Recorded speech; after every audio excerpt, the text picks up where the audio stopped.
अशोकनगर साम्राज्य के पास ही एक राज्य था जिसमें कल्लू नाम का पहलवान रहता था। उसका जैसा नाम था वैसे ही उसके गुण थे। कल्लू पहलवान के हाथ पैर हाथी जैसे मोटे और कद करीब 7 फीट और रंग काला था।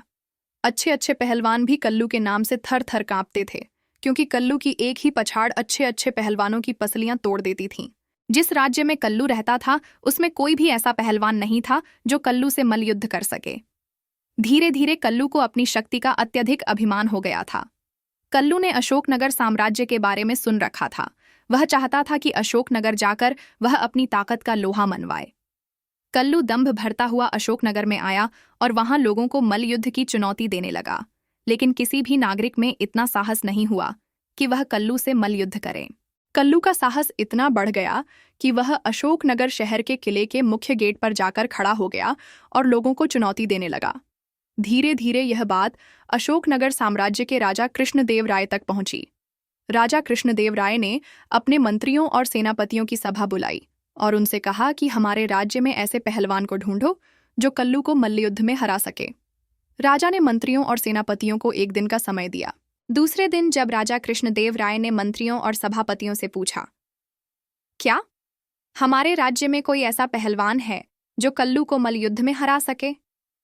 किंतु राजा को कोई उत्तर नहीं मिला। यह देखकर राजा बहुत निराश हुए और उन्होंने कहा, अब हमारे पास 2 ही रास्ते हैं। या तो हम कल्लू को उसके दुस्साहस के लिए दंड दें, या कल्लू को भरी सभा में बुलाकर पुरस्कृत करें कि उसके समान दूसरा पहलवान अशोकनगर साम्राज्य में नहीं है। किंतु इन दोनों ही स्थितियों में अशोकनगर को ही शर्मिंदगी झेलनी पड़ेगी। तभी तेनालीराम भरी सभा में उठकर बोले, महाराज, मैं कल्लू से मल्लयुद्ध करूंगा। यह सुनकर सभा में बैठे सभी मंत्रियों और राजा कृष्णदेव राय को भी हंसी आ गई। राजा कृष्णदेव राय ने तेनालीराम से पूछा, तेनालीराम, क्या तुमने कल्लू पहलवान को देखा है और क्या तुम उससे मल्लयुद्ध कर सकोगे? तभी तेनालीराम बोले, महाराज, अशोकनगर साम्राज्य की शान रखने के लिए मैं कल्लू पहलवान से मल्लयुद्ध करूंगा, चाहे इसमें मेरी जान क्यों ना चली जाए। तेनालीराम की बात सुनकर राजा कृष्णदेव राय बहुत प्रसन्न हुए और उन्होंने तेनालीराम को इसकी अनुमति दे दी। दूसरे ही दिन शहर में ढिंढोरा पिटवा दिया गया कि कल्लू पहलवान से तेनालीराम मल्लयुद्ध करेंगे।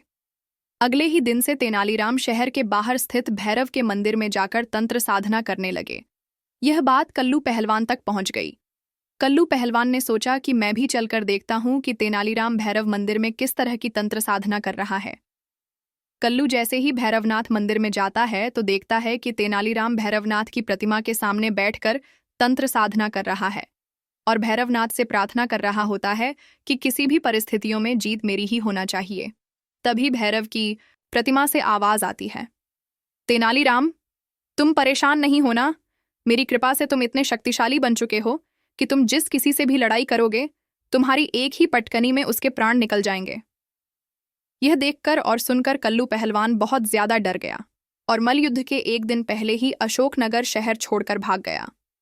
दूसरे दिन जिस स्थान पर मल्लयुद्ध होना था उस स्थान पर तेनालीराम पहुंच गए, किंतु कल्लू पहलवान नहीं आया। बहुत देर इंतजार करने के बाद भी कल्लू पहलवान के न आने पर तेनालीराम को विजेता घोषित कर दिया गया। यह देखकर राजा कृष्णदेव राय अत्यधिक प्रसन्न हुए। तेनालीराम को एकांत में ले जाकर पूछा, तेनालीराम, तुमने यह सब कैसे किया? तेनालीराम मंद मंद मुस्कुराए और बोले, महाराज, मैंने तंत्र साधना की झूठी खबर कल्लू पहलवान तक पहुंचा दी थी और जिस दिन वह मंदिर में आया उस दिन भैरवनाथ की मूर्ति के पीछे मैंने अपने एक आदमी को बैठा दिया और मैं उसी से वार्तालाप कर रहा था, जिसे सुनकर कल्लू पहलवान को लगा कि मैं सचमुच भैरवनाथ से बात कर रहा हूं और उनकी कृपा से मुझ में असीम ताकत आ गई है, और इसी बात से वह डर गया और शहर छोड़कर भाग गया। इस तरह तेनालीराम ने हमेशा की तरह अशोकनगर की लाज रखी और राजा कृष्णदेव राय ने हमेशा की तरह तेनालीराम को बहुत सारा धन धान्य देकर पुरस्कृत किया।